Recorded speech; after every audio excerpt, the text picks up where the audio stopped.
All right, so you know you're here because you like to learn things. That's right. And you want to do it without wasting a lot of time. Exactly. No beating around the bush. Get right into it. That's what we do here at the Deep Dive.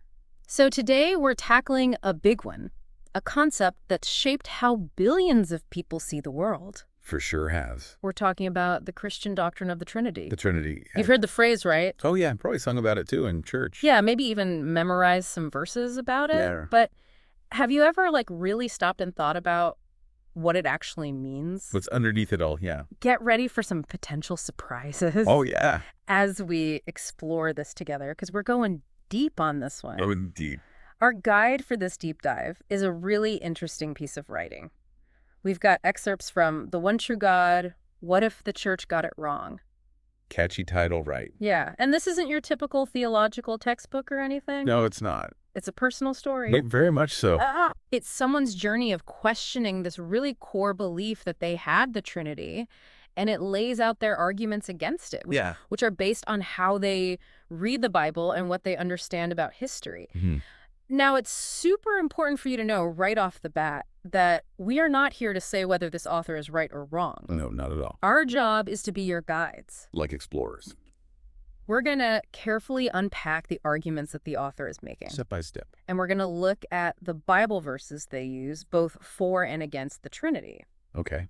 And we'll dig into how this doctrine developed historically, according to what this author has put together. Sounds good to me. So yeah, buckle up. Get ready. Because you're about to get a guided tour through a very specific and honestly kind of challenging perspective on this huge concept. All right, let's do this. Okay, so the author kicks things off by talking about how most people understand the Trinity. Like what you probably already have in your mind. Exactly, like that classic God in three persons, blessed Trinity. The Father, the Son, and the Holy Spirit. All making up one single God. Yeah, that's the traditional view, the one that's deeply ingrained in Christian tradition. You hear it in church, in the hymns and the prayers. And like many people who grow up in a religious tradition, this author just accepted it without really thinking about it. It was part of their foundation of faith, just how they understood God. But then as they started to think about it more deeply, some really basic questions popped up for them. The kind of questions that I think, if we're being honest, a lot of us have probably wondered about too. Right, exactly. Like, how can God be three separate persons, but also one being at the same time? Yeah, that's a big one. It doesn't seem to make sense. And if Jesus and God the Father are the same, how come Jesus is always praying to the Father? Right. And maybe the most puzzling question of all is, why does Jesus himself say that the Father is greater than him? So direct. Yeah, if they're equal, how can one be greater? Yeah, these are all really logical questions that come up when you're trying to wrap your head around the whole Trinity concept. For sure. And the author says that the usual answers they got, like, it's a mystery beyond human understanding, or explanations that sounded more like philosophy than like plain language, just didn't cut it. It just left them feeling like something wasn't quite right. Yeah, like when you're trying to solve a puzzle and there's a piece missing. That kind of feeling. And that feeling, that intellectual discomfort, that's what pushed them to dig into the source material themselves. To go to the Bible and see what it actually says. Exactly. So that brings us to a really important part of the author's argument, and it's something they really want you to think about. All right, lay it on us. They went and looked at the Bible, and they came away with the belief that the Bible actually argues against the Trinity. And they point to specific verses in the Old Testament that they say clearly show that there's only one God. Okay, so what are these verses? Well, the first, and probably the most important one, is Deuteronomy 6.4. It's called the Shema. The Shema, okay. And it says, "Hear, O Israel, the Lord our God, the Lord is one." I've heard that one before. Yeah, and the author points out that this isn't just some random verse tucked away in the Bible. This is like the bedrock of the Jewish faith. The foundation. And Jesus even called it the first and greatest commandment. Wow, so Jesus himself is pointing to this declaration of God's oneness as the most important thing. Exactly, and the author's point is that this simple statement, the Lord is one, contradicts the idea of a God who's three persons in one. Yeah, because if there's only one God, then where do the other two persons fit in? That's the question the author is raising. At least you think. And this idea of God being one, it comes up again and again in the Old Testament. The author points to verses like Isaiah 45.5, which says, "I am the Lord, and there is no other after me, there is no God." Okay. And Isaiah 43.6, which says, "Before me no God was formed, nor shall there be after me." So God is saying he's the only one. Yes, and also Deuteronomy 32.39c, now that I am he, and there is no God beside me. Wow, it's pretty clear there. Right. The author says these verses show beyond a doubt that God is one and only one. That's a strong statement. And the author says this leaves no room for a trinity. Okay, so if God is one and only one, as the Old Testament seems to say, then what about Jesus? Right. That's the big question. And this is where the author turns to the New Testament and specifically to the words that Jesus himself said. All right, let's hear it. The author points to a few passages where Jesus seems to be saying that he's different from God the Father. Okay, give us an example. John 17.3 is a key one. It says, "This is eternal life, that they may know you, the only true God, and Jesus Christ, whom you have sent." Okay. And the author points to that phrase, only true God, and says that it refers specifically to God the Father. Interesting. And they point out that Jesus is described as being sent by the Father. Like a messenger. Exactly. And the author is saying this shows there's a clear difference between them and a specific relationship where one sends the other. Okay, I see where they're going with this. Then there's John 14.28, where Jesus says, "My Father is greater than I." Oh, wow, that's pretty straightforward. Right. And the author saying this directly contradicts the idea that Jesus and the Father are equal, like the Trinity doctrine says. Yeah, if one is greater than the other, how can they be the same? Exactly. And then there's John 20.16, where Jesus says, "I ascend to my Father and your Father, to my God and your God." So Jesus has a God. That's what the author is saying. And they ask, how could Jesus have a God if he himself is also God? Right, that doesn't make sense. And let's not forget Matthew 4.10, where Jesus quotes Deuteronomy 6.13 and says, "You shall worship the Lord your God, and him only shall you serve." Okay. The author says if Jesus were God, wouldn't he accept worship, or at least not tell people to only worship the Father? Yeah, that's a good point. So based on all this, the author comes to the conclusion that Jesus claimed to be the Messiah, the one sent by God, but not God himself. That's a big difference. Huge. Wow. Right. And the author wants you to see how these verses from the Bible where Jesus is speaking seem to go against the traditional idea of the Trinity. Yeah, they definitely raise some questions.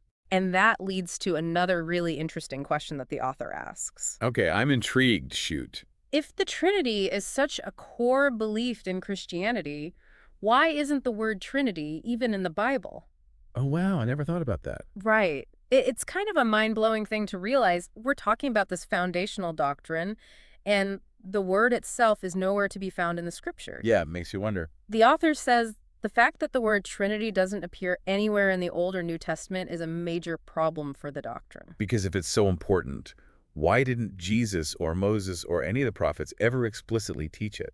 That's the question the author is posing. And to back up this point, they bring up 1 Corinthians 8.6, which says, "There is but one God, the Father, from whom all things came and for whom we exist." Okay. And the author says this verse shows what the early Christians believed about God.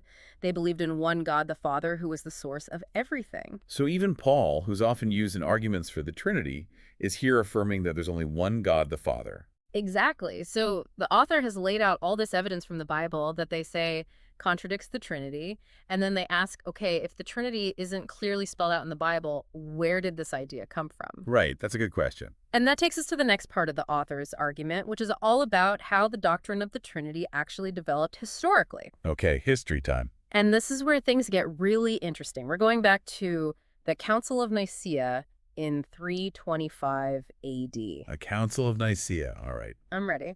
So the author explains that this council wasn't actually called by a religious leader. Who called it then? It was called by the Roman Emperor Constantine. The emperor.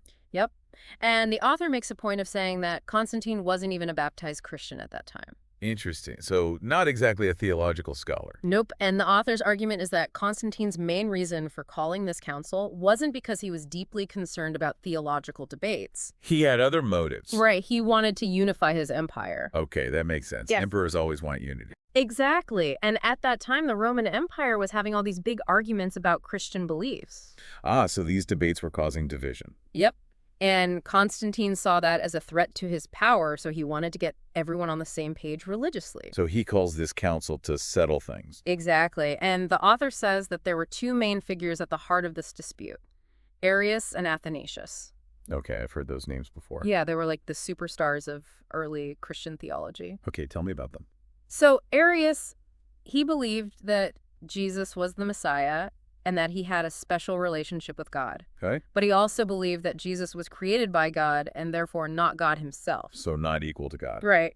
And he used those Bible verses we talked about earlier, like John 14.28 and John 17.3, to support his argument. Okay, so he's got scriptural backing. Yep. And then there was Athanasius. Okay. He was on the other side of the debate, and he was adamant that Jesus was fully God, co-equal, and co-eternal with the Father. So completely the opposite view. Totally. And the author points out that Athanasius's arguments, while they did use some scriptures, relied a lot on Greek philosophical ideas about the nature of God. So not just sticking to the Bible. Right. And the author sees that as a key difference between the two. Okay, so what happened at the council? Well, remember, Constantine was the one who called this council, and he really needed a unified religious doctrine for his empire. So he put his thumb on the scale, and the council ended up declaring that God is three. So the Trinity was officially born. Yep. And this was the first time in church history that Jesus was officially called God from God, light from light, true God from true God. And the author's point is that this specific language doesn't appear anywhere in the Bible. Exactly. They say it's rooted in Greek philosophy, particularly in this school of thought called Neoplatonism. Neoplatonism. Okay, and what's that all about? Well, the basic idea is that there's this supreme ultimate being, and then there are these lesser divine beings that emanate or flow from that supreme being. So like a hierarchy of gods. Kind of. And the author's saying that this language of God from God, light from light, that's used to describe Jesus, it echoes this idea of a divine hierarchy, a concept that's pretty different from the absolute oneness of God that we see in the Old Testament. Yeah, that's a good point. So the author is suggesting that this really important Christian doctrine might have been shaped more by political pressure and philosophical ideas than by what the Bible actually says. That's a pretty radical idea. It is, and it's something that the author really wants you to consider. Okay, so what about Arius? What happened to him after the council? Well, he got the short end of the stick. Meaning? He was declared a heretic, his followers were exiled, and their writings were destroyed. Wow, talk about silencing the opposition. Yeah, it was a pretty intense time, and the author even mentions that Arius died under mysterious circumstances shortly before he was supposed to be reinstated. Oh, wow, so there might have been some foul play involved. The author hints at that possibility for sure. So the author's making a strong case here. They're saying that the doctrine of the Trinity wasn't a revelation from God or a straightforward interpretation of Jesus' teachings. Right. They're saying it was basically a political move, a way to enforce unity in the Roman Empire. And they're using the Bible and historical events to back up their claims. Exactly. And this brings us to the central question that the author wants you, the listener, to grapple with. Okay, what's the question? If God himself says in the Bible that he is one and only one, and if Jesus refers to the Father as the only true God and as greater than himself, who do you believe? That's a tough one. It forces you to choose between what the Bible seems to say directly and what the church has taught for centuries. And the author brings up the Shema again, that foundational declaration of God's oneness. Right, and they contrast it with the doctrine of the Trinity. And they repeat Isaiah 45.5, I am the Lord and there is no other. Yeah, they're really driving home this point about God's singularity. So what's the takeaway here? What does the author want the listener to do? Well, they acknowledge that it's really hard to question beliefs that you've held for a long time or that are deeply ingrained in your tradition. It can be unsettling. For sure, but they're asking you to consider some pretty big questions. Like, what if the church has been wrong about the nature of God for centuries? That's a huge what if. It is. And what if this misunderstanding has led people to worship in a way that's not actually true to who God is? Wow, those are some heavy implications. They are, and the author is upfront about that they're not shying away from the weightiness of these questions. So where do we go from here? Well, it's important to remember that this is just part one of the author's exploration of this topic. Okay, so there's more to come. Yep. This deep dive has focused on the author's arguments against the traditional understanding of the Trinity, based on their reading of the Bible and their understanding of the historical context surrounding the Council of Nicaea. So we've looked at their evidence, their logic, and their historical analysis. Exactly. And the key takeaway is this tension that the author has highlighted between God saying that he's one and the church's doctrine of a three-in-one God. A contradiction that's been at the heart of Christian theology for centuries. And the author is challenging you to really think about the origins of that doctrine and whether it truly lines up with what the Bible teaches. And that brings us to the final thought-provoking question that the author leaves you with. Okay, hit me with it. If the Trinity, a doctrine that billions of people have believed for centuries, is actually based on a misunderstanding or a political maneuver, what else might have been missed or misinterpreted or even intentionally hidden throughout history? Oh, that's a question that could send you down a serious rabbit hole. It could. And that's kind of the point. The author wants to spark your curiosity and encourage you to keep digging, keep questioning, and keep searching for truth. So there you have it, our deep dive into this challenging and thought-provoking source material. We've covered a lot of ground. We've looked at scripture, history, philosophy, and the author's personal journey of questioning a core belief. And we've been challenged to examine our own beliefs and assumptions. Exactly. So keep thinking, keep exploring, and we'll see you in part 2, where we'll delve into the counterarguments to everything we've discussed today. Thanks for joining us. And keep diving deep.